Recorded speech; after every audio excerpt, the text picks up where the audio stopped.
അങ്ങനെ കാത്തിരിപ്പിനൊടുവിൽ mister and miss bachelor എന്ന ചിത്രത്തിൻ്റെ ആദ്യ റെസ്പോൺസ് ഇപ്പോൾ ആരാധകർക്ക് മുന്നിൽ പുറത്തു വന്നിരിക്കുകയാണ്.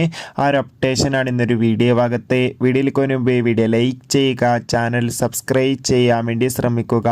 ഇന്ദ്രജിത്ത്, അനശ്വര രാജൻ എന്നൊക്കെ പ്രധാന കഥാപാത്രങ്ങളായിട്ട് ഇന്ന് റിലീസിനെത്തിയ ചിത്രമായിരുന്നു മിസ്റ്റർ ആൻഡ് മിസ് ബാച്ചിലർ.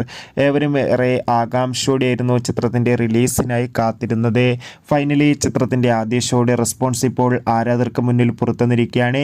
ഇപ്പോൾ ചിത്രത്തിൻ്റെ ആദ്യ ഷോ കഴിയുമ്പോൾ ചിത്രത്തിന് അത്യാവശ്യം ഒരു അഭിപ്രായമാണ് പുറത്തുവന്നുകൊണ്ടിരിക്കുന്നത്. ചിത്രം ഒരു കോമഡി എൻ്റർടൈൻമെൻ്റ് ആണെന്നും ചിത്രത്തിൽ നമുക്ക് ഇന്ദ്രജിത്തിൻ്റെയും അനശ്വര രാജൻ്റെയും മികച്ച പെർഫോമൻസ് തന്നെ കാണാൻ വേണ്ടി സാധിക്കുന്നുണ്ടെന്നാണ് റിപ്പോർട്ടുകൾ സൂചിപ്പിക്കുന്നത്. എന്തായാലും ചിത്രത്തിൻ്റെ കൂടുതൽ അപ്ഡേഷൻ അറിയാൻ വേണ്ടി കാത്തിരിക്കാം. ഈ വരുന്ന മെയ് മാസം അങ്ങോട്ട് ധാരാളം ചിത്രങ്ങൾ OTT റിലീസ് ചെയ്യാൻ പോവുകയാണ്. നമ്മുടെ ചാനൽ ഭാഗം പരിശോധിച്ചാൽ ആ വീഡിയോയ്ക്ക് നിങ്ങൾക്ക് കാണാൻ വേണ്ടി സാധിക്കും. കാണുക.